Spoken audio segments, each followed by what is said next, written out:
Here's a place where all of us can be safe. Our stories of transformation can be safe, and all the things we want to research are safe here. This is Safe Space with Cheyenne. I'm really excited you're here, and I hope you stick around for a while, because I've got a lot to show you before I leave Earth. I love you guys. Today, well, how should I start this? Okay, friends. So, you know I love bringing on everybody from any walk of life. Like, that's just an open invitation to come and tell your story. But I met Christian Jones, and my favorite thing about her whole program and everything she stands for and everything she's doing is she has a safe space for the healers and the spiritual businesses and all of our Reiki practitioners, all of us energy workers that are building our businesses, giving. Have you ever stopped to wonder, like, is there a place for me to still go and develop where I can be the student, even though I still have to go out and be the teacher? Because there's still like a balance in that, right? So when I came across her work, her website, went down the rabbit hole of everything she's doing, I had to talk to her and bring her on today. We're going to talk about healing the witch wound, which if you don't know what that is, we'll definitely get into later. We're going to go through her whole evolution story and how she got to where she is and where she really found her niche at supporting the people that are supporting the people. You know what I mean? So thank you so much for coming on. And what's up? How's your day? Hey, I'm doing good. I'm so excited to be here. That was quite the intro. Thank you. I try to wing it the best I can and try not to take up too much time at the same time. I love it. It's awesome. That's great. So, my goodness, where do we even begin? I'm getting flashbacks from the last talk that we even had. And I'm like, I wish I had taken better notes now because I don't even know where to begin. So, starting off, let's talk about how you support healers. Yeah. Yeah. You know what? We first met, like, for the pre-interview. It was almost like we could have recorded that and it would have been like, bam. I think the same thing. And that happens, yeah, right? That doesn't happen every time. You wish it did, but I do remember getting off the phone with you and being like, shit, should I start recording my pre-interviews? Right? You know? It was so good. Yeah. So to answer your question, I'm a spiritual business coach for healers, and one of my soul missions is to really support healers, light workers, soulpreneurs, witches, anyone that falls in that genre, I guess, if you will. Mm-hmm. To strip away the layers and step into their own power, that rising phoenix energy where, we give and give and give as healers, because I also offer healing sessions myself. And so we find ourselves with these huge hearts just really giving. And we also get to be supported during this giving process through extra healing work, through, having business support as well. And that's what I do. I love it. Honestly, you're the first person I've met that does this work. I know you're not the only one, so I don't want to offend anybody by saying that. But when I came across that, I was like, oh, thank God. There's help. Right. So what are the usual higher percentage things that most people come with when they're coming to help you with stripping away? I guess I just gave one away. Stripping away those limiting beliefs. But what are a couple things that you see are mainly connected through all practitioners? Wow. 100% it's fears of being seen and heard, a fear of judgment, and the good girl energy. And, these all tie back to the witch wounds as well very often, but those are the main ones that I see. It's like, what's going to happen if I show up and share my truth online and tell everybody that I have all of these gifts and abilities, right? Mm-hmm. And so those are the big ones that I see. Yeah. Oh, I bet. I can only speak from stories that I've heard from friends or my direct experience. And I feel very seen in that, especially when you're tapping into these abilities and deciding do I even want to do anything like this? Because there's so many different levels. There are people that dive into it 100% and do it all the time, and literally their whole business is psychic mediums, Reiki, there's the people that just have the bag of tricks out there. But when you're really getting into that work, it is such a psychological mess, and it's such a psych out that you have with yourself before you even present it, and even after you present it. That's what I found out. Like, I remember making my first post because I started doing like TikTok stuff to get like more comfortable with collective and seeing how it felt and dabbling into what I wanted to do more while honoring all the other things I want to do.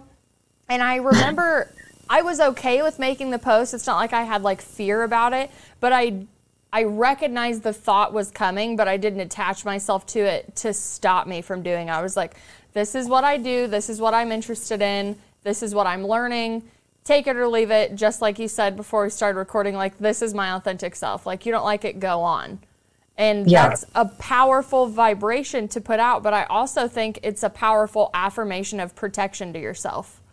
That's for me specifically, because I'm like, I'm putting it out in the universe. Like, whoever vibrates towards me and I get to work with, I really leave it to vibration and frequency. I don't leave it to emotion and insecurity. And I still have to think that way when I put up like my boundaries, because there's always going to be opinions everywhere. You know, everyone has one and they feel like it's supremely valid, especially when it's negative. They just feel like they need to tell you that like you're dabbling in the devil's work.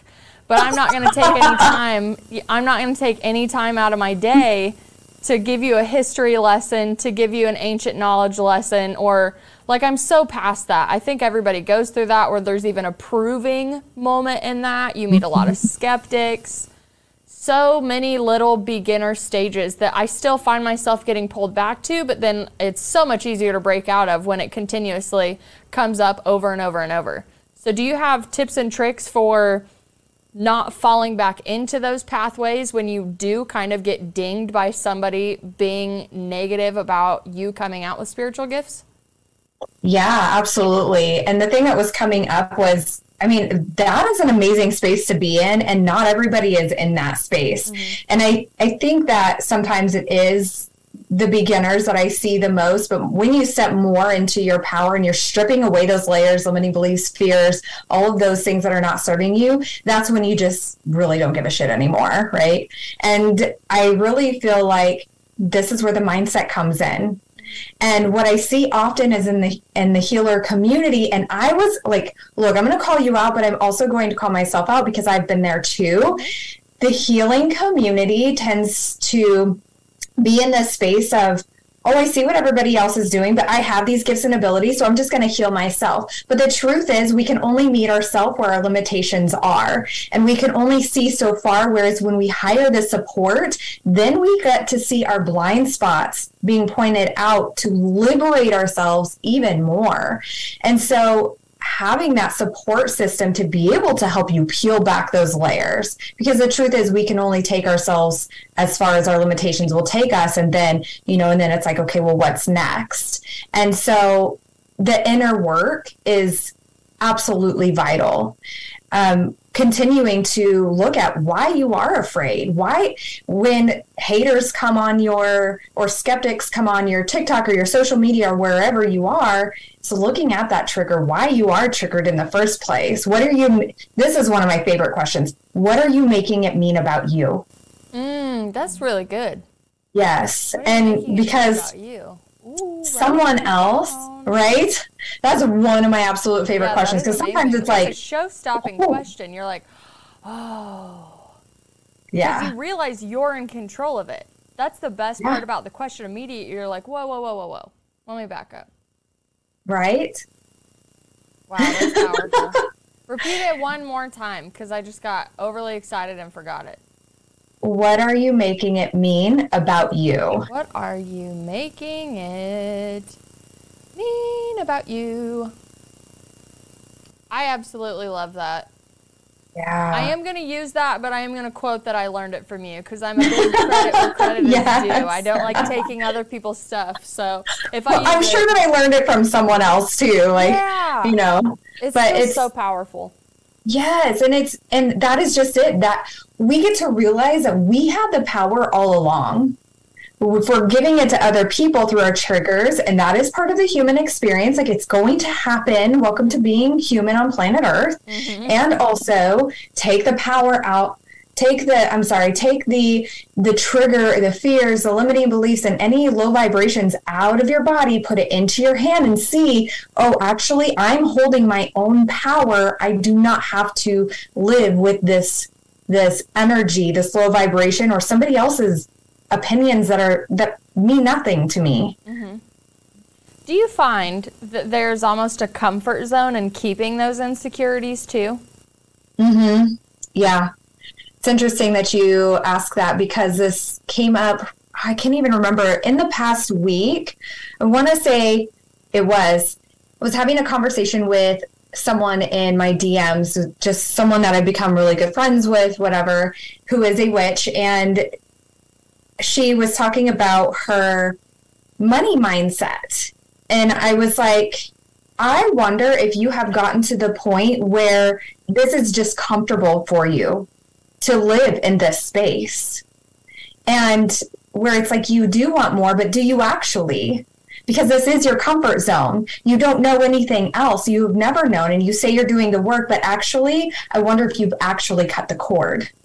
And that was that moment, that look that you just gave me. The big eyes, like, oh. And yes, like, and that's where energetics comes in as well, where it's like, energetically, what are we making ourselves available for? Mm-hmm. And, it's kind of that concept of, I love the book called The Big Leap. It's kind of this concept where things are going really good in your life and you really want things to be even better. But then every time things go up a little bit, something else in your life crashes, like maybe a fight with your spouse, or, or an unexpected bill, or, whatever. Yeah. All that 3D stuff that we love to take. Right. Yeah, definitely. So when you say healing the witch wound, what do you mean? Yeah, so when it comes to healing the witch wound shows up in several different ways. And, it's kind of like, well, how do I even know that I have the witch wound? And if you identify as being a healer or a light worker, chances are that you were a witch in a past life. Or if you identify with, like, if maybe you're looking at images, or, you're doing all this research, you're really connected with nature, or anything of that nature, then it's like, there's a good chance that you were. You can also find out through past life regressions and stuff like that. Or it's ancestral, where someone in your family was a witch in a past life as well. And so this shows up in various different ways of, like, irrational fears. And when I say irrational, like, for me, it was tarot cards. Maybe an irrational fear of water or fire. It could show up in the fear of being seen and heard. And the one that's really not talked about a lot is the sisterhood wound, where it's just like, oh, I'd rather hang out with guys because they're less drama. And where that may be true, and where you may also have situations in your life this lifetime that have caused you to not really trust women, where is that actually coming from as well? And so these witch wounds are showing up in various different ways in our life that are really inhibiting us from moving to that next step forward. That reminds me of the broken feminine. Especially with realizing or wondering, like, why, maybe not like struggling with female relationships. I mean, there is that category, but using me as the guinea pig for the story. Going out in, like, groups where there were massive amounts of, like, women, and, like, in circles or anything like that, and, like, walking into those rooms, because we're all checking each other out, right? I mean, we do it. Maybe it's a positive thing, maybe it's a comparative thing, maybe it's a negative thing, like, so many different ways you could look at it. And a birth chart reader really helped me identify that at the beginning of my awakening, and then it carried over however many years, and then eventually I got to the broken feminine aspect, and I was just like, shit. Right. And you just, like, had to look in the mirror with yourself, and you're like, maybe I am not good at that. Okay, well, shit. how do I do this? Oh my God. And you know what's interesting is that wounded feminine or the broken feminine, that has come up so many times the past week. So I think like on a collective scale, I think there's something happening right now where we're all recognizing that like this wounded feminine energy or the broken feminine energy, and which is so powerful. And I know it's interesting because like when you're scanning the room, my husband tonight, he's in the Air Force and we have like this military event tonight. And so, you know, before it would be like, oh, do I have to hang out with the other spouses? Like my husband and his friends are all a bunch of smart asses and that's just how I am. And it's funny and it's light. And the women are talking about deep stuff that I'm like, really don't want to talk about. Now I'm like, cool. How could like go in with an energy of like, first of all, I'm going to protect my energy because who knows what everybody else is carrying. Absolutely. But also it's like, you know, how can I just bring my own energy in it and make it light and fun? Or like my son had a school field trip on Wednesday and I don't normally go to them. I was never that mom that wanted to be the classroom helper or the chaperone mom. But I was this time and there was actually a lot of other moms there. And you know, when it comes to like the scanning before, it was like you mentioned, and now I found myself just kind of observing the situation and what the energy was, and then deciding if I wanted to like be part of whatever was going on or, you know, where I wanted to place my own energy as well. And I got to choose that. And then I let everybody else just come to me. But in the meantime, I was like connecting with other moms that felt aligned, that I could feel like their energy felt in alignment. And that is a really cool and powerful way to use our gifts as a healer, as an empath. Yeah, and just using it for like everyday stuff, right? Because I mean, these gifts, whatever you would like to refer to them as, they're not just to keep you in a 5D state of mind all the time where you just feel like you're tripping balls in the 3D and like you can't do it. I was listening to Abraham Hicks the other day and they were talking about, you know, getting your Vibrite, making sure your toaster's plugged in so you can make toast kind of thing. And she was like, we were talking to Esther the other day about furniture. Okay, we will help you with anything. And I always have to remind that because I do get a lot of guidance and a lot of help in my 3D part. But that is where most of my skepticism has finally lied. Like that's the new awareness. It's like, oh yeah, if I'm doing Reiki or tarot or meditation, like anything with that like spiritual label on it, I'm like, obviously the energy's flowing. But it doesn't shut off when I have to go pick my kid up from daycare. Oh my God, no. Shut off when I intuitively know if like the daycare provider is not having a good day. You know, like those things are still with us. But for me to like connect the dots that, I mean, my left brain to get on the page is what I should say. Because my right brain's like, shut up, lefty, we got this. You know, I'm like, oh, come on, guys, work together. So, yeah, rooms is fun. There's such a misconception that, well, first of all, we need to be grounded as human beings. Like we can be high vibrating souls. You are a high vibrating soul. Chances are, if you're listening to us right now and you found this podcast, you are a high vibrating soul having this human experience. And just because we're in this 3D body doesn't mean we only have to be 3D. And just because you're a high vibrating soul doesn't mean you have to be 5D, 6D, whatever plus. You get to be both, right? You get to as above, so below. And then when you overcomplicate the shit out of everything, it's like all these really big rituals to connect to your spirit guides and stuff where it's beautiful and always do what's aligned for you. But I'm walking around having conversations with my spirit guides literally all day. I'm not disconnected. We are all one. We are all one. And so you can just, you know, obviously have that respect, but you guys chose each other. So you're just with your homies and they're supporting you. And why does it have to be anything bigger than that?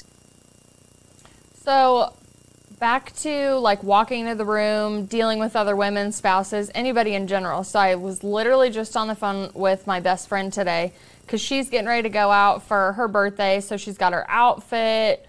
She's got nails, hair, spray tan. I mean, she could be a goddess in a sweatshirt, but she really puts on a freaking show, right? I mean, she dresses to the nines. She's the Kim Kardashian of our friend group, and I kindly envy the outfits that she wears because I don't want to feel the looks of desire and false, naughty intentions when people look at me if I'm dressed like that. So I do prefer to cover myself up more as a protection thing, but I am so empowered by the way that she puts herself out there, like truly so beautiful. Like I could just compliment her all day long.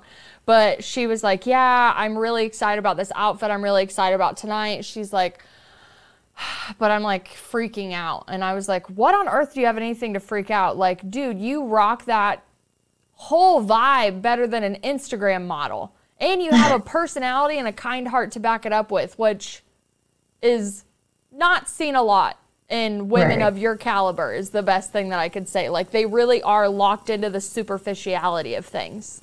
Right. Not to call anybody out. I'm just going on observation. So I said, tell me what's going on. And she's like, oh, you know, like my body's been changing a little bit. It's not the way that I usually like it to look, like normal insecure things that all of us girls go through with the normal hormonal fluctuation of our bodies. One day we have abs, one day we don't, however it goes about. And I said, okay, so like when you walk into a room and you know you look good and you start feeling powerful and then you see people looking at you and all these things, you start getting all these inner voices in your head. I said, did you realize that the way that you view your insecurities, now you're projecting out on the crowd and fearfully assuming that, like if you think your stomach's not flat enough for this outfit, you immediately go, oh, well, they can't be looking at me because I'm beautiful and I'm beautiful to look at. They must be looking at my stomach. They must be looking at the cellulite on my legs. They must be looking at this or this or this. And she's like, yeah. And I go, dude, that's all of us. That's not just you. I said, I think body dysmorphia is truly just a part of our society. It's not something that's only just for anorexia and bulimia anymore. It's fucking everywhere, right? Yeah. And I said, I have been experimenting with a new trick that I would like to pass on to you for your birthday festivities because there's not 1 ounce of you that should ever feel insecure. Like you have to realize you're just making it up in your head. And I said, and it kind of sounds cocky, but it flips the energy and it stops the negativity. Said, so I went to a restaurant the other day, and when I walk into a restaurant, usually everybody looks at who's walking through the door, whatever. But again, you feel the eyes over everybody, and I'm the same way as her. I'm like, oh God, are they judging my outfit? Am I too much? That's my main thing. Did I dress too big? Shit. You know, even if I'm in a hat, you know, everyone's still gonna like look and peek and ooh, who's walking through the door. But again, as a woman or a male, I can only speak from a woman's perspective. You're like, oh God, they must be seeing all these insecurities. Oh, I hope I don't make a fool of myself. I hope I don't say the wrong thing. I hope I can just hold a fucking conversation, right? Because sometimes it's not deep enough, or sometimes it's too shallow, and you're like, yeah, that's great, and you don't really know like how to pick it up. So then I look like I'm kind of like standoffish and prudy, but really I'm struggling with being social the more I get into this. So I said, I go in, and in my head, if the thought comes in, because sometimes they don't, but if they're intrusive, I go, I love everybody here, and everybody here loves me. I'm everybody's friend, and I want to be your friend. I still have my protection up. I said, if it comes to insecurities, I tell myself they're looking at me because they think I'm beautiful. They're looking at me because they see my soul. And I tell myself this, and then none of those things come in my head. I do not give it power, and it's not a one-time deal. You're going to fluctuate through all of the energy that you go through depending on how you can protect yourself. Some people are super sensitive. Some people have a sovereignty that I'm super jealous of and can't wait to get to that level. But I'm still highly affected. Yeah, super freedom. I'm still highly affected on some occasions. So when I feel it sneaking in, whether it's in like a bathroom mirror thing because you sweat and now you don't look as hot as you did when you took your IG pictures earlier, you know, whatever it is, I'm like, I just have to remind myself. And then like I'll look in the mirror and I will just talk myself up. Like, however I wish someone would talk to me is how I talk to myself. Like, I'm not waiting for somebody to say that to me. So it's anything from, ooh, you got this, you're a bad bitch, to you are so sweet and so kind and so intelligent and so humble. You are so serving, you're safe, you're so loved. Whatever I feel like I need to say to myself at the time. Again, I'm not waiting for someone to step up and be my hero and my white horse and go, oh, thank you for telling me what I've always wanted to hear. I'm like, I'm just going to step in the driver's seat, right? And just take that shit away. So after I compliment trained her for like 40 minutes and was like, do this, do this, do this, she was like, thank you so much. I love you. I just thank you. And I was like, keep in mind, I was like, identify the body dysmorphia and your insecurities and realize it's all made up. It's not real. None of this is real. The only thing that's real is you are supremely captivating and beautiful, and the only reason anybody is going to be mean to you without you breaking spades is they're probably envious of how hot you are, and they could immediately mistake you for a hot, mean girl. And then all of us put up our weird walls. We're like, oh, she's super pretty. She's probably a fucking bitch, right? Like, let's just move on with our day. So I'm like, be the hot girl that surprises people because you're so kind and sweet and accommodating. And she is. She's just everything an angelic profile could have. But she's stunning. And when she walks into a room, it absolutely terrifies her when people look at her. And she immediately takes it as a negative, like she's not enough or something. And again, it's not just her, it's all of us. So I love having those friends, especially with you and your coaching business, where you're able to identify those blind spots through personal experience or for helping somebody else to kind of have that vicarious experience that you get to coach about as well. Yeah. Like, so many things just popped into my mind as you were sharing all of that. I do want to share like another exercise, because what I want to say is like, energy is energy is energy. What you are thinking, you are projecting. But even further, like when you're feeling it, you're projecting it. And so, but the truth is, nobody's thinking about us more than we're thinking about us. Like, nobody gives a shit. Everybody's thinking about themselves. Absolutely. And so we can also remember that, like, that makes a huge difference. And then when you talk about like the way you dress and things like that, the immediate thought that I had pop into my head, okay, so we live in Western South Dakota, and we are just outside of the world famous Sturgis, which is a motorcycle, it's a town, cool. But it's a motorcycle route. The death spiral thingy, you know? Have you seen, it's like a wooden barrel type thing? Oh, yes. Yeah, I don't know what it's called, but it's like world renowned. Yes. I have actually been up the stairs and watched the people do those things. The motorcycles, they're like on their side. You can't see me as you're listening to the recording, but you're literally they're on their sides going around, accepting cash as people are dropping it in. That's insane. So fucking cool. That's so insane. But I mean, and that's so just like cool that you're there. Yes. Oh, I got chills. It's my favorite. Okay, we don't have a bike. We just don't. Not yet. But we love to, especially now that our kids are older. And like I said, my husband's in the military, so it's about finding trusting people. And we stay out late, but we go for the vibes. But last year, I was like, okay, this is the year. Booty shorts and leather top and boots, and I am just gonna fucking rock it because I don't give a shit. And I did. And look, I'm so glad. Well, first of all, when it's 100 degrees, leather's not a good idea. But you're drenched by the end of the day. But oh man, I just felt like a Christina Aguilera music video. Yes, exactly. Yes. And I just owned it. And I think like that piece right there, and not to say you have to dress a certain way to achieve like a liberation within yourself or whatever, but that owning it energy and just feeling myself, no matter what I looked like, I just rocked it. And it was so much fun. And I mean, you have people wearing like jeans and just a plain t-shirt and tennis shoes to people wearing body paint with just like a thong. And again, I love looking at it and admiring it so much. And I'm not saying like I don't have my showstopper days. I'm just saying like my casual is like a band tee tucked into my jeans Mm-hmm. with a flannel that I redesigned of some kind. And then summer's here, so I'm in skirts and dresses and barefoot. Yes. Like that is my thing. Like, I want to be in a very long dress. I want it to hit the floor where I have to pick it up and just walk around. It's so free flowing, and I love it. I love it. I love it. I love it. This girl dresses to the nines every damn day. And I mean, I don't want to put that much effort into my everyday routine, right? I don't want to do that. I will do enough to where I'm like, oh, I don't look scary. Great. All right, let's get on with our day.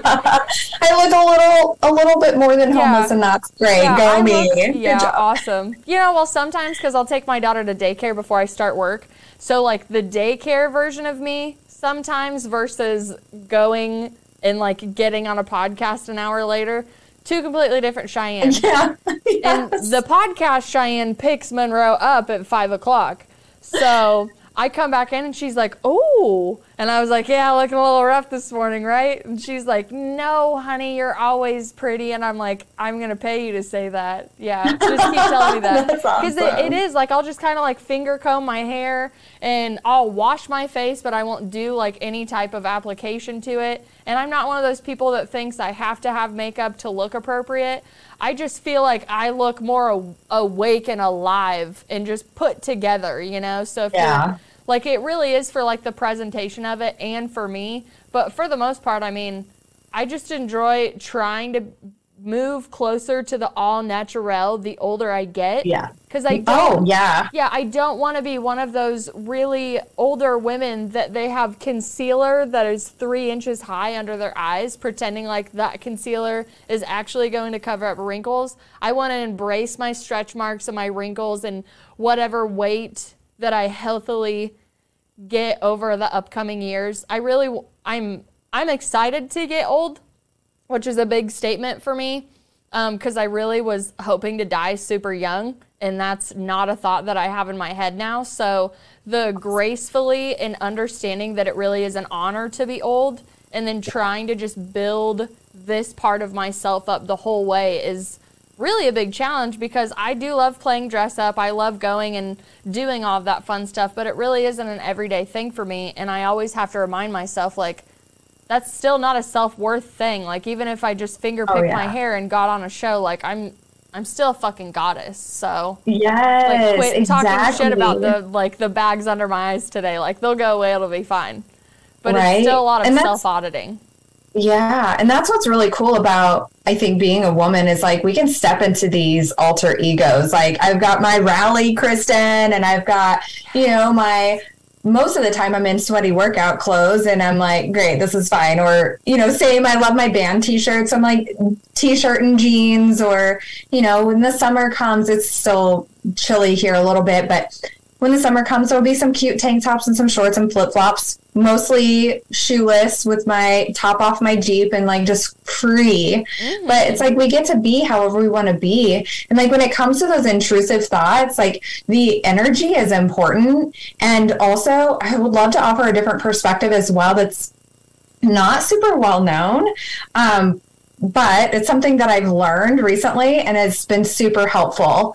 So when we think about the intrusive thoughts that come in, have you ever been on a river float? Yes. You mean like... Yeah.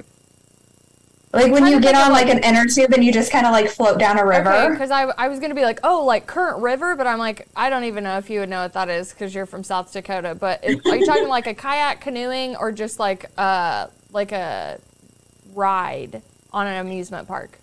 Like down an actual river, but you're on like an inner tube. Okay, I've done whitewater rafting. Okay. So that's what I'm picturing. Is that what I'm supposed to be picturing? But more chill. Okay. So a little bit more chill. Okay. It's the hand movements for me. Yeah. Yeah, So it was like this. I want you to know that because I'm deathly afraid of heights and water, and I did it to overcome the fear, and I did it, and I never want to do it again. Oh my gosh. So yeah, just a real chill river float, just water, soothing. It's a beautiful 70 degrees. Well, I wouldn't say here 70 is nice, but most places that's probably not warm enough for a river flow. So, it's a beautiful summer day. You're floating down a river. The water is perfect. Maybe you have like a yummy drink, whether it's, an alcoholic beverage, or maybe you have tea or water, whatever that looks like for you. The sun is shining and you're enjoying company, and you see a piece of trash as you're floating down the river. And you're like, oh, that doesn't belong there. So you pick up the piece of trash and you float along. And you see another piece of trash. You pick it up. You're like, oh, that doesn't belong there. I'm going to pick it up. And then you're like, with the intention that you're going to throw that trash away. Now, when we relate this to our thoughts, we don't actually pick up this trash from the river float and we put it with our body and we're just like, I am one with the trash and the trash is now me. I love this visualization. Yes. So when it comes to the intrusive thoughts, I want you to, next time you have them, imagine that you're on this river float and you're just picking up. The intrusive thought is a piece of trash. It is not one with you. You are not taking it with you. You are going to just like Kobe it into the trash can, and now it's gone. And you are free and clear. And just let it be as simple as that. I love that. I absolutely love that. Another lady told me, I was talking about intrusive thoughts to her in a Reiki class. And she said, picture a Rolodex in the back of your mind, and every time like you're trying to do something, whether it's the inner critic or the skepticism or something coming in, the fear blocking you, she's like, picture the Rolodex and like the cards flying out, and then pick up the card and go, you're not my thoughts, and throw that bitch. I love that one. That is awesome. Yeah, and I was like, well, I love cursing for comedy. It's just the extra love it so much. So if I can yell and make my bad thoughts fear me, yeah, welcome game to over. my dominatrix side, you stupid bad thoughts. I'm literally gonna make you my bitch today. And then it's a whole other level of empowerment, because you're like, I wish a motherfucker would, when it comes to those bad thoughts. Excuse my language. I guess I should have asked if I can cuss on your episode, but I did it anyways. But it's your podcast. It's true, but that's my favorite word. Some people, me too. Both of them. I actually have a notebook collection that I design off of pictures that I've taken over the years, and just like a bunch of poetic things. And my friend and I got together one day, and I decided, you know what? I just want a creative notebook that says fuck on it in a bunch of different great graphic ways. So I don't know how many I have now. I think I only designed like 5 of them, because then I was like, oh, I don't really know what to do. So I have a couple of them, and one of them is like, I love yoga and the word fuck. And it's just like in your face. But then there's one where it's like painted. But then there's one, it just says fuck, like all over it. And I'm like, I'm going to take that word back. Like, it's all about intention. If I'm meaning it as a descriptive word, don't get perturbed. Yeah. That I use it. It's fine. Right. And again, it's like, what is someone else making? Like, I'm not responsible for someone else's thoughts, but what are we making it mean when other people judge us? I'm like, I really don't care. Like, I'm going to talk how I want to talk, because for so many years I did, like, and this, goes back to that witch wound. Like, I was that fear of being heard and seen and showing up fully and authentically as myself. Like, I did not cuss. And my husband would always look at me. He's like, you are not showing up as you online. And it's really strange. And I'm like, oh my God, I don't know how. Yeah. He's like, just be you. And I'm like, I don't know what that means. And he's like, scared. Right? Yes. Yeah. And I'm like, wow, the amount of F-bombs that I drop now on my social media, I've not once been burned at the stake this lifetime. It's weird. I don't know. It's just. I had to stand up one time and talk at one of my friend's events, and she asked me at the event, like, she was like, I need you to fill like 30 minutes for me. And I was like, you've got to be fucking kidding me. She was like, I know you can do it. It's a whole long story. I've already said the story before, so I don't want to spend the next 30 minutes on it. But, like, I looked at her, because she's, like, a cussing coach, too. And I said, if I get up on that stage, do I have a limit on F-bombs? And she's like, nah, you do it. You just take it away. And, it was raw. I got to see the interview one time. Don't remember anything that I said. I know the subject that we were doing, and, it was my story, so it was somewhat easy to talk about. But I started dying laughing how many times, like, even when I was, like, cheering on the crowd to, like, you know, quit being a little bitch, you know, step up for yourself. And I called a lady out in the crowd about how to step up for your fucking self. And I was, like, pointing at her, and I was like, you bitch. And I just, like, went off. And then, like, immediately, like, I give the microphone back, and I was like, did I do okay? And she was like, oh, yeah. They got the message, babe. They got the message. But then immediately, like, I felt like all of this shame where I was like, what if they couldn't get the message because they were literally so perturbed by how many F-bombs I dropped. And then I was like, oh, wait, that's not my fucking problem. And I went and sat down and had the rest of my day. But we still get so caught up in that because we feel so responsible for the way that other people are going to take our words. And again, like, I need to highlight, if you have bad intention for what you're saying, yeah, that makes sense that you're going to be, like, scared of the repercussion. But when you have the right intention, you're going forward, who cares? Yeah. And my favorite thing that I said is, what if the F word was, like, bubbles was actually fuck? So, like, you walked around and you're like, oh, bubbles. And they're like, oh, you can't say that. That's a swear word. I'm like, look at the etymology of the word, because we're the ones who put so much emphasis and so much meaning and emotion to make these things so derogatory, so to speak. But if you want to just go Google the etymology of the F word, it's not a negative connotation in the beginning. It really was used as some weird descriptive word. It was broken off another word. I haven't looked at it for a while.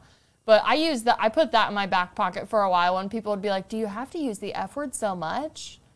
And I was just like, I don't fucking know. That's a really good fucking question. I'm going to get fucking back to you. You know, just kind of like push their buttons at the time.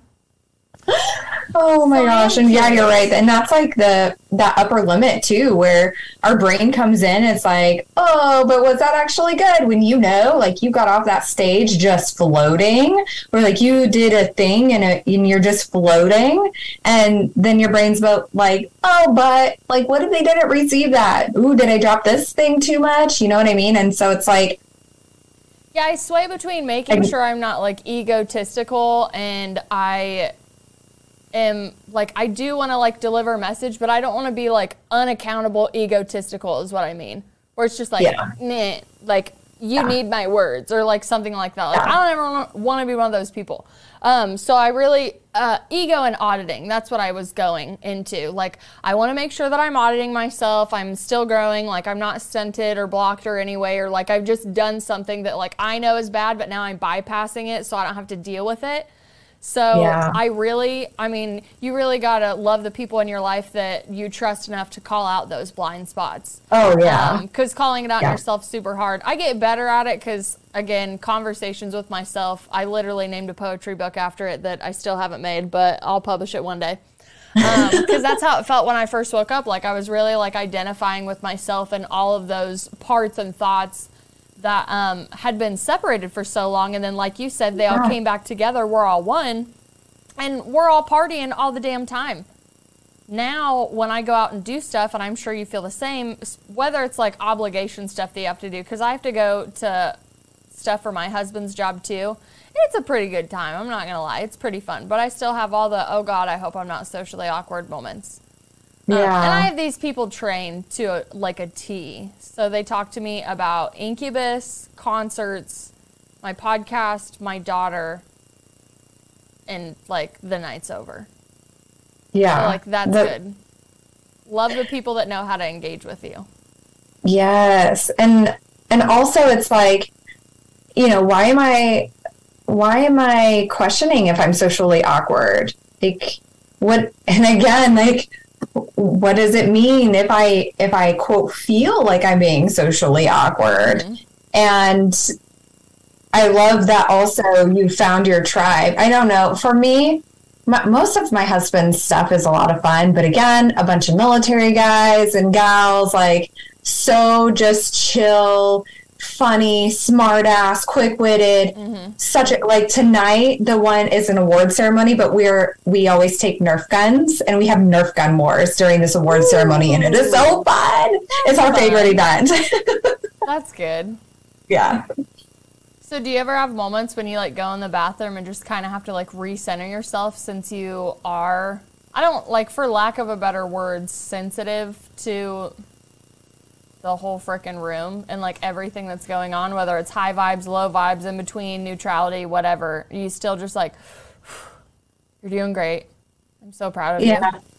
Sometimes I feel like maybe in the beginning, but now I feel like I'm at such a space where I protect my energy. I know that you guys can't see me right now unless you're watching the video. I do have a chunk of black tourmaline. I will probably take it with me tonight, but otherwise, like, I'll protect my energy before I go into a space. Sometimes if I'm talking to some spouses that may be, or, you know, anyone in general that may be complaining a lot, then I'll be like, I just need to go somewhere else and just breathe for a minute. And, you know, it doesn't mean anything. Maybe they just need to offload, and I get that. And I know one of our superpowers as an empath is actually the fact that people find it so easy to talk to us and hold space. And that is powerful. And so also that energy protection and knowing when to walk away and take a deep breath for whatever reason you need to, is important too. So I feel like I've gotten a lot better about it. There are definitely some places, and it depends on the time of the month too. Because if I'm PMSing or on my period, I'm like, no, I'm good. I think I'll just stay home. I really think there's something to that, though. I was just thinking about the other day where, like, I'll have times where obviously I want to be social, or it's okay to be social, but then I have times where it's like, I will get back to you when I am not this version of myself. I'm going to protect you from me. And I'm not saying like I'm going to hurt you. I'm just not as available as I would like to be for you. So instead of half-assing whatever interaction or conversation we're supposed to have, I'm just going to put my phone away and I'm just going to give myself more attention.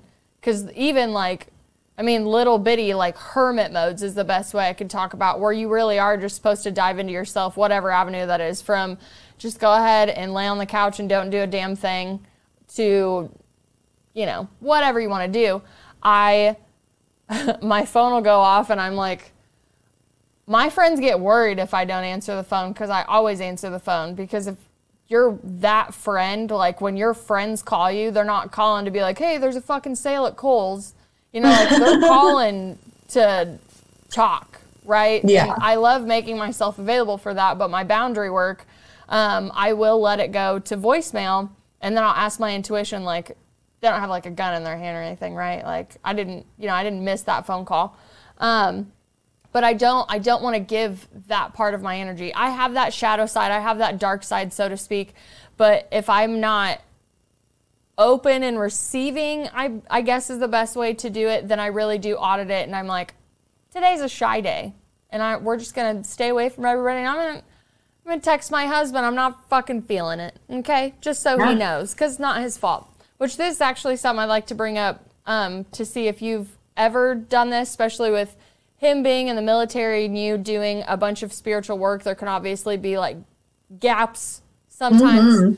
When we actually got together, I hadn't dove like super deep into my mental health, but I still knew that I was supremely triggered by a lot of the stuff in my past. And I realized when we moved in together, I was always like waiting for the other foot to drop, and I knew it was from my past. It was nothing that he was doing. So I just brought it to his attention one day so we wouldn't have this weird underlying energy. So I said, you know, sometimes I come home and I'm so exhausted from talking to people all day that by the time I drive home and get home, like I'm almost to a beeline to the bedroom to get all these clothes off, to get in the shower. Like I don't want to stop and kiss you. I don't want to talk to you or ask you about your day. Like I just need some time to come down from whatever I've come down to.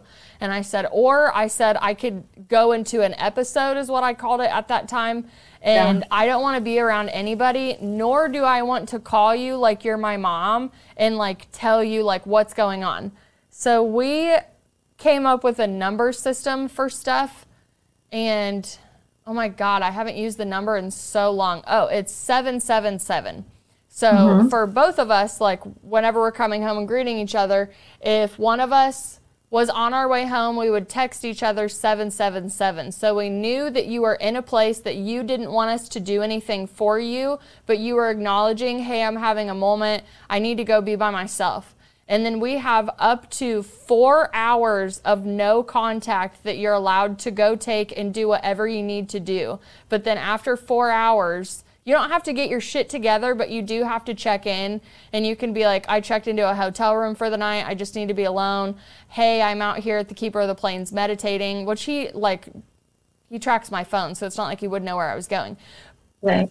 We set this up in the beginning of our relationship because I knew about all of my unhealed shit that I didn't want to project onto him. And then obviously I had a spiritual awakening 2 weeks before our wedding, and ta-da, we're here today. So with you advancing all of your spiritual gifts, however far he is on his journey and his evolution, my husband and I are too, like, he is the anchor and I am like, floating away all the time. And I can imagine that happens with you because the military is 100% left brain, instinctive, masculine, protective, all of that stuff. So do you guys have things in place when you're not like vibrationally matched, so you're not offending each other when you aren't? That's really cool that you guys do that and that you've had that. And, Matt and I have been together forever. We are actually high school sweethearts. Oh my God, I love it. It's my favorite love story. So, we've been together for 20 years, and it's funny because I'm only, 21. I'm just kidding. But we've been married for 16, and he's been in the military for 16. And so we've kind of been with each other through our own personal evolutions and growth. Now, when I went on my own spiritual journey, I started doing, witch research and stuff like that when I was a preteen. Mm-hmm. And so but I hid it away, right? And where it's it started coming out more and more as an adult, and then full spiritual awakening when we moved here about 6 years ago. But for him, to answer your question, no, we don't really have a system. Mm-hmm. I just kind of always did my own thing. And I'm like, great, are you in or are you out? But what's interesting is, I don't force it on him. We've been marriage counseling a couple different times for 6 months at a time. But I don't ever force my spiritual beliefs on him or anything like that. And he's just like, you do you, babe. But what's interesting is the more that I evolve and the more I raise my vibration and release all of my, limiting beliefs, fears, and wounding, the higher he vibrates, the more in tune he gets, the more supportive and as that anchor that he gets. And, I've even stepped into doing spells and things like that for the highest and best good of all, whatever. But it's always he's just cool, you're doing spells now. Awesome. You're not going to hurt me, are you? And I'm like, no, silly. I'm always doing it for the highest and best good. But as I raise, he raises. And that's just I think that happens in marriages and partnerships where you're either going to raise to meet each other, or someone's going to fall away and it's just not going to work. And that's just how it's meant to be. Mm-hmm. I think he's always been an empath. Always. He is great at reading people. I've always said he'd be a great therapist or a coach, or but in his role, right? Yeah. And so it's I think that my evolution also supports his evolution as well. And it's just a coming together. I just straight up text him and I'm just like, shit is hitting the fan. And I'm not okay. So you've been warned. And it means nothing about you. You did nothing. Or this morning, the kids were fighting. They were screaming at each other. And I was like, this is what's going on. So just so you know, I'm not dealing with it. Oh, I feel that. We do Monroe check-ins too. Or he's like, how's your day? I'm like, get home now. Yeah. SOS. I actually haven't used the 777. As long as I can remember, I actually haven't used it. But I pulled it out of him one time because he didn't even realize he was having a 777 moment. And that's when we were home together. And again, like, that was established for me because I was like, I don't want to project anything on you. I have a bunch of stuff in my past that I don't want to deal with. And I remember feeling so comforted when we first got together because he's just like, I love who you are now and who I fell in love with. He's like, if you don't want to tell me stories about anything that happened back there, he's like, let it go. He's like, you don't live there, blah, blah, blah. And I mean, music to my fucking unhealed ears, right? What do you mean? I ever have to talk about any of that again and I can distance myself further and like never heal it? Yes, I'll marry you. Oh my God. Say no more. Say no more. When do we go? And then now that I say that out loud and hear it back, maybe that's why I had a spiritual awakening 2 weeks before the wedding, because they're like, ha, gotcha, bitch.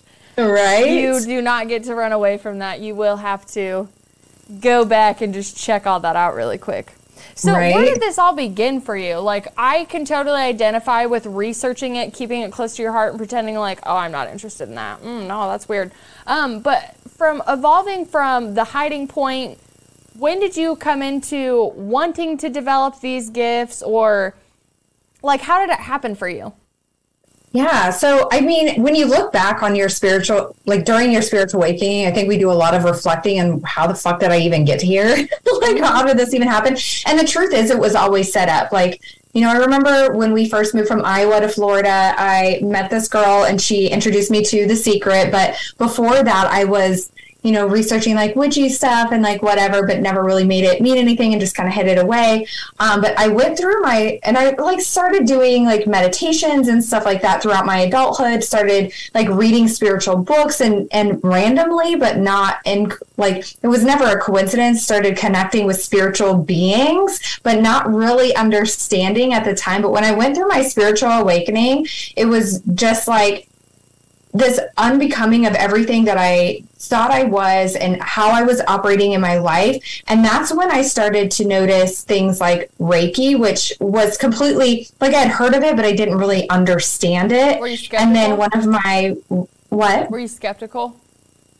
Or just like, I don't get that at all? I don't think I was skeptical. I was just like, this keeps coming up. And I don't know, like, I've heard of it, but I don't really understand how it works, right? Mm-hmm. And it was weird because I kept seeing it online, and then I was at a cute little coffee shop doing some work for my business and had my earbuds in, and I took my earbuds out, and the girls next to me at the table were talking about Reiki, and I was like, okay, I hear you. And then a really good friend from a previous duty station sent me a message, and she was like, I just became an angelic healer and I do Reiki. And I was like, okay, do a session for me. Please explain all of this because this is so weird and this keeps happening. And she did a session for me, and it was like, at the time, like, I was experiencing a lot of like anxiety and heart palpitations and depression and just going through the things. And she did that first session for me, and I literally felt like my anxiety just dissipated. It was the craziest thing. And I was like, okay, I'm hooked. And I started hiring all these healers and started doing all this inner work. I actually hired a coach for email marketing to learn how to do automations and stuff and set all of that up, and started learning more about like the moon cycle and the feminine, like our cycle as a woman, and having into spiritual abilities in that moment as well. Started doing oracle card readings. And so my business naturally evolved as I evolved from like this hustle, masculine burnout mode. I was in the health and fitness industry. I was combining it with life coaching for my clients, and was like, okay, let's go full-blown spiritual business coaching. Got certified in several different kinds of healing modalities, several different kinds of life coaching, oracle card readings. As I am doing this, my hands are even tingling as I'm talking. Like all of these gifts, like it was like the floodgates just opened and everything started happening. And I was like, I'm seeing energy now. Like I'm hearing spirit, I'm getting visuals. And it was so bizarre, but I was like, okay, I'm good. I'm fine. We're just going to embrace this. I heard this happens when you study this stuff. Yes. Like it just opens. And I was like, cool. Okay, we're in this now. But for me, that evolution of like sharing it online was terrifying because I was so afraid of being judged. I went through my spiritual awakening with a really good friend, thank God. And we were having a conversation one day. She was sharing everything online. I wasn't. And she's like, wait a second. We have been talking about this for like 6 months. You're telling me that you are not sharing this online. Why? And I was just scared. So I was like, I'm just going to do it afraid. I did the inner work and just did it afraid. And started just peeling back those layers and discovering who I was. But the more that I came out of the broom closet, as I say, the witchy closet, the more of those silent whispers of me too started happening. I was like, okay, I am exactly where I'm meant to be, because these other people that I had no idea that they were in their spiritual path too are on their spiritual path. That's powerful. The Me Too thing on any of that, especially when you get in the right group who you can use the right words, right? You know, you don't have to like sit there and overly explain it, or you don't have to like muddle through the skeptic looks, thoughts, or the zombie over. They're like, oh no, you're one of them. Yes. Which, I mean, going online, I have a family. I mean, I love my family. I love all of my family. There is a major part of my family that, I mean, it's just not in their belief system. And I don't blame them, because I understand how I was raised. And it took so much research, slowly convincing over time, to pull out the things that were the truth and then get away from the indoctrination and the suppression part of it. So, trying to stay kind and lightly about it. I went home last Christmas to sit with my family that I know does not believe in any of this shit. And for all they know, like, I'm a stay-at-home mom losing her goddamn mind. And one of my family members was like, so are you doing any work out of the house besides motherhood?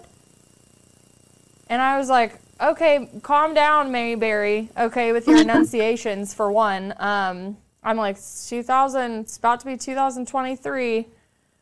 I'm more than a housewife, right? Like, I just felt like, I'm so much more than that. But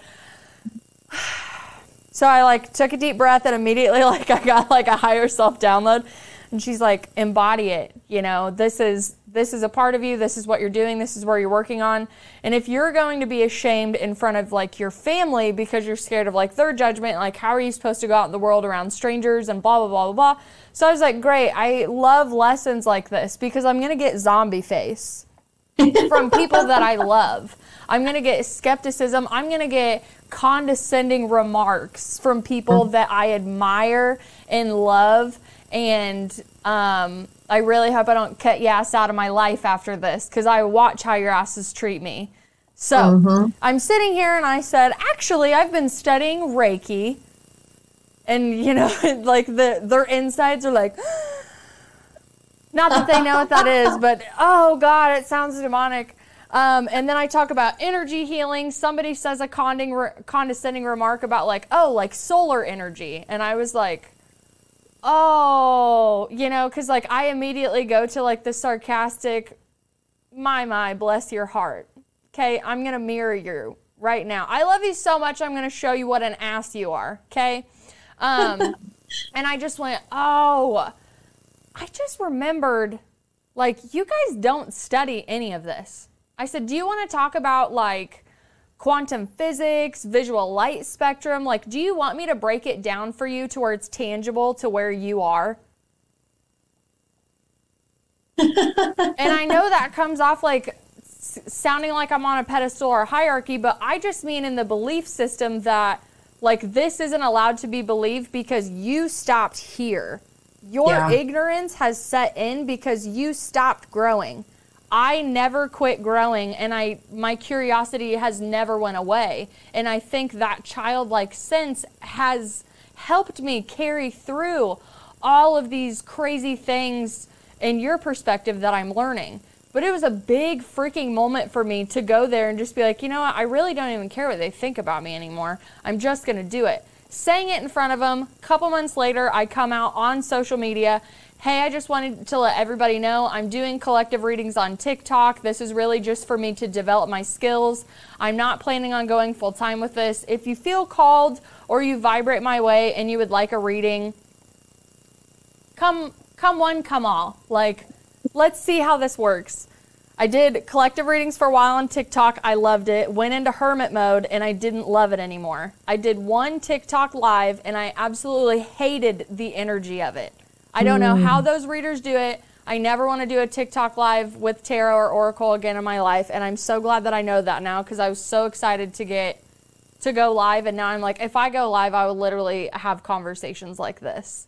I did shows. I did so many things that I had wanted to do just to show to myself, but like you said, like those first couple posts, you really are scared. What was really inspiring is people that I hadn't talked to in years or anything like that. You can always contact me.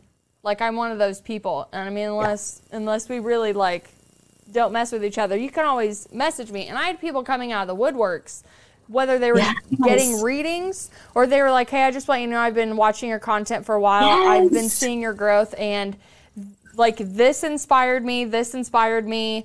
I'm so happy you're doing this. I want you to know, like, compliment after compliment after compliment. And it was so sweet because you have no idea who's watching you, whether it's someone who cares dearly about you, that you have inspired them in some way, or it's a complete stranger on the opposite side of the world that the algorithm, aligned you to at that time. And they're like, oh, she inspires me. She said the right sentence that finally planted that seed that finally got to me. And like, that's what I have to remember. Like, go ahead and love your haters, right? Go ahead. Do it. Love my fans is what my best friend tells me. I love my fans. But I have to always focus on the positive of it. And when I come up against those skeptical people, I still have to be like, you don't have to prove shit to them. Like, if they want to have an open conversation with you, bring it on. I love conversation all day long. But if this is coming into a condescending skeptic, you're messing with the wrong thing, kid, blah, blah, blah, blah, blah, like all the things that I've heard before, I still, like, I don't get confronted with it enough now, but I'm happily to say you will trigger my ass, and we will both see what happens at that time. It could be a pass or fail, but I'm going to figure it out with you.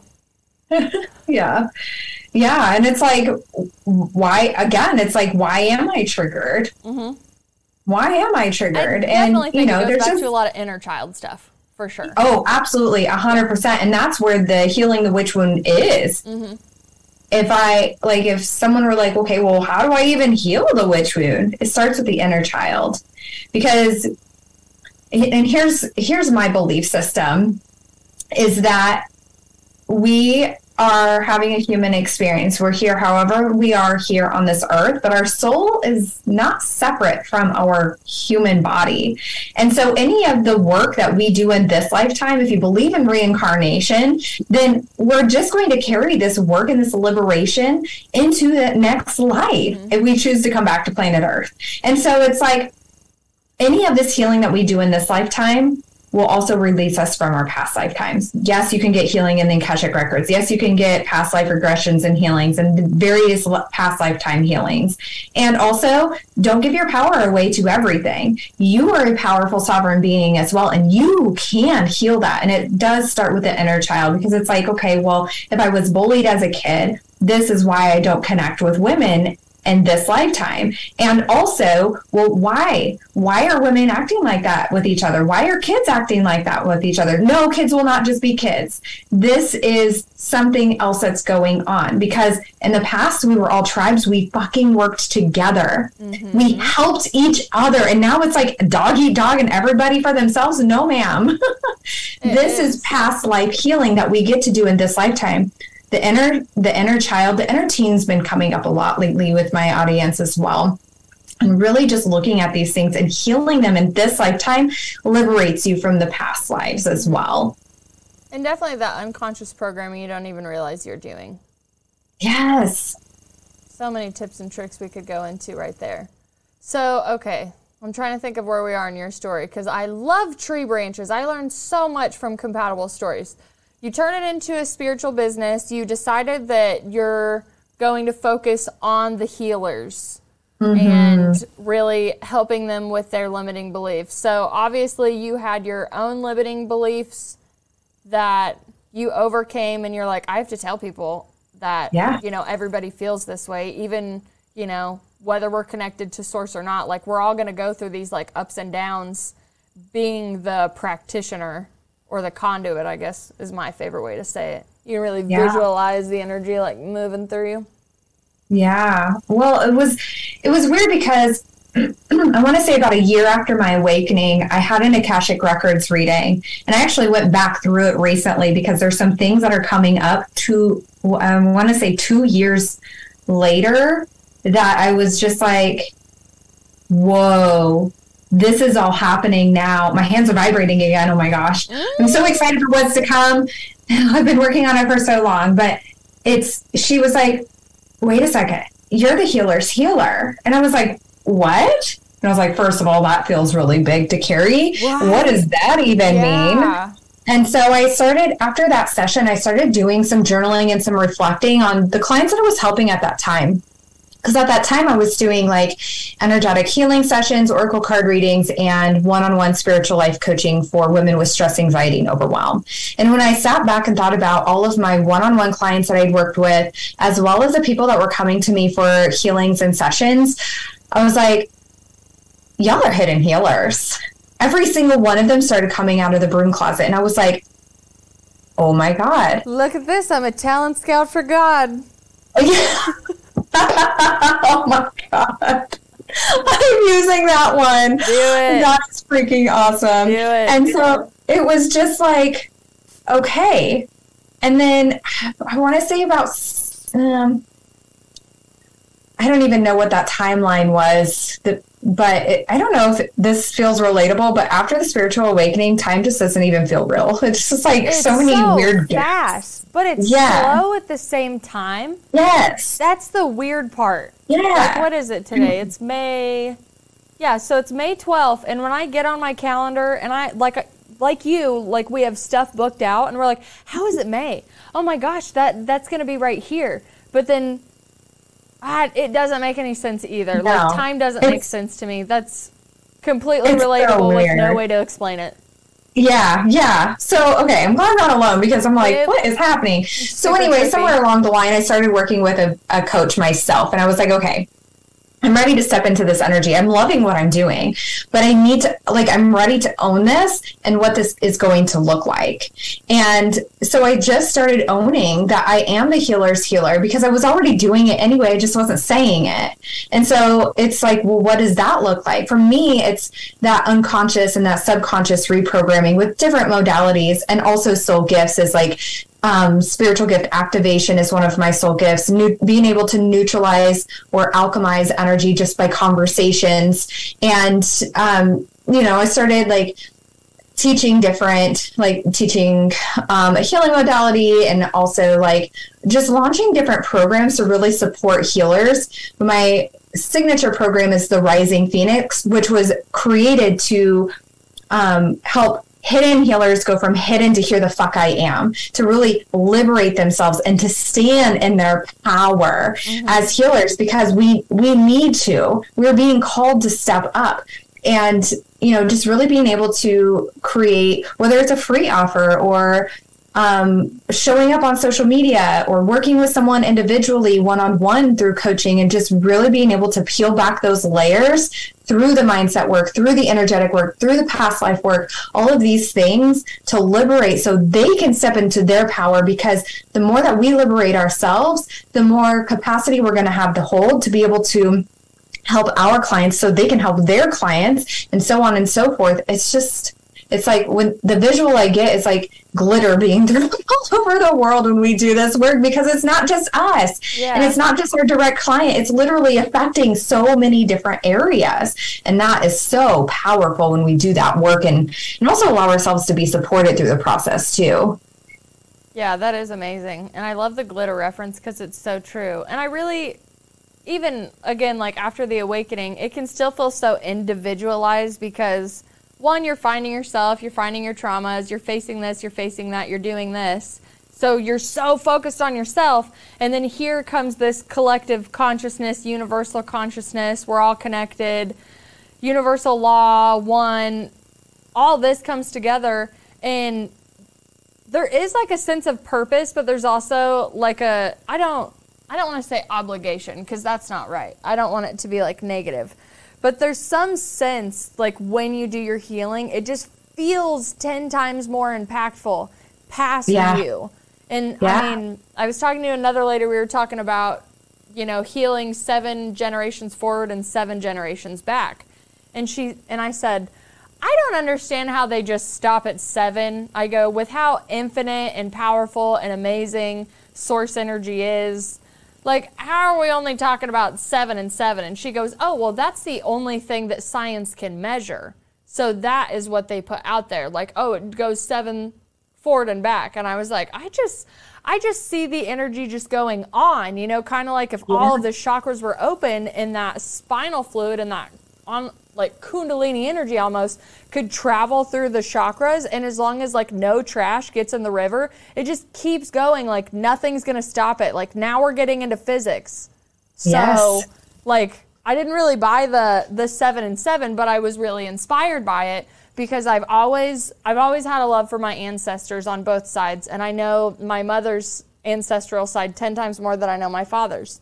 So even when I was younger, like we would like go to the cemeteries and take care of all of their stuff. And I felt such a deep knowing and connection to them, even as a kid. And there was such an honoring and understanding, like how we got here, you know, what happened along the way and all of that. So to be able to heal myself, one, sit down in meditation and talk to him, powerful. But to heal myself and then just know that it helps them in whatever vibration they are all out in the world, it connects all of the info that I know is real. We are all connected. We are all one. We are each individual expressions of the same energy at the end of the same day. I heard that from my friend Gina, actually. I do have to quote her on that, because when I heard that, I was like, that is the exact sentence I've been looking for to explain what I'm doing here. I'm just being Cheyenne for my oversoul, which is, Tree Branch, have you ever thought about what your soul's name is? Because it's not English, right? No. Right? So is it like light language? Is it like... You know what I'm saying? Have you ever thought about that? Because this is just one spark and one piece of a whole oversoul. So I'm like, do you call your Cheyenne yourself? Does my higher self respond to Cheyenne? Or is she like not an English name in a language that I have no idea because it's in a 12th dimension? All right. God, I don't know that I've ever like thought about what I call myself. But it's interesting because I would say even in the past, like, I don't know, few months when I'm being introduced as someone, I'm like, well, first and foremost, what? I'm a high vibrating soul. What the fuck does that even mean? Like, how do you even put that into English or words that people can understand? And I'm like, I know I'm Palladian. I know that I'm a starseed, but like, okay, well, what is even my name? Like, I don't know. I don't even know. Mm-hmm. I'm just like, floating around nameless as a high vibrating soul, and it's cool. And this lifetime I get to be called Kristen, and another lifetime, I don't know, maybe now I'm participating in the human experience on the blue planet, and my parents named me Cheyenne. My spirit's name that I called for my healing services is Moonbeam. And I mean, really, honey, you can call me anything you want, but just make it nice or I'll beat that ass. Okay. Could you imagine introducing? Oh, yeah. I'm just like imagining myself walking into like this military party tonight and being like, hi, exactly how you just said it. The looks that you would give, like, what? You sell it like an Orbit's gum commercial. You're like, yes. There's a Merkaba in my hand. Okay, come get you some, girl. Get over here. Hilarious. Yeah. You got to have fun with it for sure. I mean, because at the end of the day, we really, even though we're spiritual beings have a human experience, there are still limits to what our brain can process at the time. And that was probably the biggest thing for me and I know you found it in yours and even in your clients, is I have this experience, I don't have a definition. I have this experience, I don't have a label. And humans need labels. Yes. And I have thoughts, but I am, yes. And I have thoughts, but I am not those thoughts. And people have opinions, but I am not those opinions. Mm-hmm. Yes. Affirmations for days. So yes. What are you up to now? Yeah. So right now, what I really am passionate about, like part of my soul mission is that liberation piece of supporting healers and liberating themselves from the fears, limiting beliefs, imposter syndromes, witch wounds, all of those encompassing things that hold us back from living in our truth and doing our soul's work, right? So on the spectrum of healing, that's the biggest piece of what I do. That looks like the Rising Phoenix coaching container. I also do one-on-one coaching, the Activated Healer. And then on the business side, of course, because I fucking love business so much, I support healers in launching, relaunching, and expanding their business, because you get to have mindset and you get to have business. And so it's kind of like this trifecta of badassery that happens with my clients of liberating themselves and launching and expanding. Yeah, that's amazing. Yeah. That is so amazing. All of my friends that listen, I assume if you're listening, we're friends. Yes. If not, love my fans. Right. But I assume if you're listening and you want to get a hold of you, that you do like Zooms like that. It doesn't have to be like in person. Like I wouldn't have to come to South Dakota to be in front of you. Are you able to do like in person and Zoom, whatever audio, video thing you like to use? Yeah. So if somebody was in my area, I mean, we live on a military installation, so I mean, we could definitely meet up. Mm-hmm. But pretty much, I would say 99.9% of what I do is all online. It's via distance. Like my healing sessions are distance. It's on Zoom. Mm-hmm. My programs, I do have a couple self-paced programs that are video, but most of what I do is via Zoom and distance. That's wonderful. I love it. And again, all my friends know, you just go to the description on the episode, and then you have all of her links. Anything, any way you could potentially get a hold of her, you can. I got that for you, friends. And I highly recommend it. I've learned a lot from you. I usually take notes as much as I can without like zoning out, right? Because then you're like, oh, what'd they just say? Oh, yeah. Shit, is it my turn to talk? But I've learned so much from you today that I'm just really thankful that you came on the show to tell your story, share your expertise, and thank you so much for the work that you're doing, because healers need healers. They really do need a safe space to go to. So I'm so glad that I met you, and please keep in touch. Come back if you have a follow-up or anything that you'd like to come on. I would always love to hear more about what you're doing.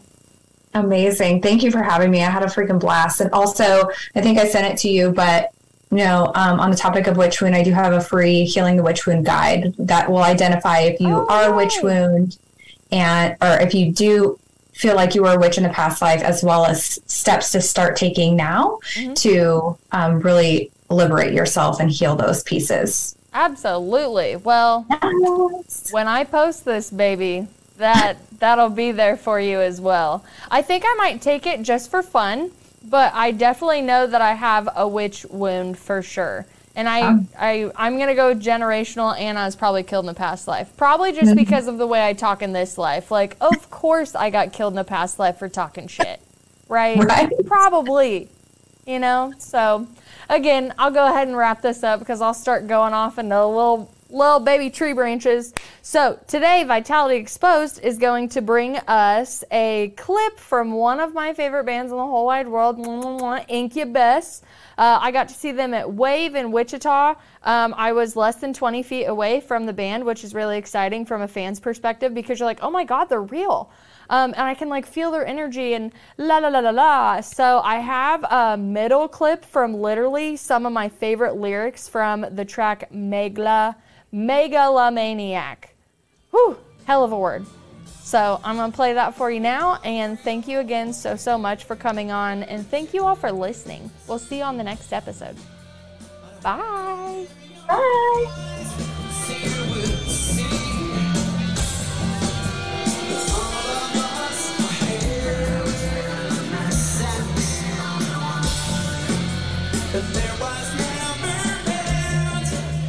This is the Hoosier Media Network, your home for podcasting.